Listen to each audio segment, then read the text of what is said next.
Election হলো এবং ইলেকশনটা সুষ্ঠুভাবে হলো না, ইঞ্জিনিয়ারিংয়ের মাধ্যমে হলো। এখন বলল পার্লামেন্টে সব কিছুর ফয়সালা হবে। এখন বলল ভাই সংবিধানে তো এগুলো লেখা নাই। তো যদি এটা লেখা না থাকে তাহলে 29 সালে ইনশাল্লাহ বাংলাদেশে ইলেকশন হবে। সেই ইলেকশনে বাংলাদেশে যারা সংস্কার চায় না তাদেরকে ওয়াশ আউটের মধ্য দিয়ে যারা সংস্কার চায় সেই ধরনের একটি গভর্নমেন্ট ইনশাল্লাহ 29 সালে সংবিধান অনুযায়ী আসবে। সেটাতে তাদের তো আপত্তি থাকার কথা না। আর ইদানিং হলো পুরো বাংলাদেশে সবাই হলো ডক্টর হয়ে গিয়েছে, ডাক্তারারই। তো ডাক্তাররা এমন এমন প্রেসক্রিপশন দিচ্ছে যে হলো আমার কথাবার্তায় কেউ প্রেশারে পড়ে গিয়েছেন, এজন্য অসুস্থ হয়ে গিয়েছেন। ছাত্রদল যুবদলের ভাইয়েরা সবাই ডাক্তার হয়ে গিয়েছেন। তো ডাক্তারের যে বিদ্যা এই ধরনের কোনো বিষয় নেই।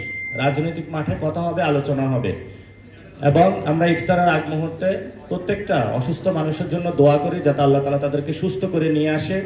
কিন্তু অসুস্থতার বিষয়কে যদি রাজনৈতিক ক্যারেক্টার অ্যাসোসিনেশন অথবা ফ্রেমিং করে কাউকে কি লেভেল করা হয় সেটার আমরা বিরুদ্ধে ইনশাআল্লাহ লড়বো।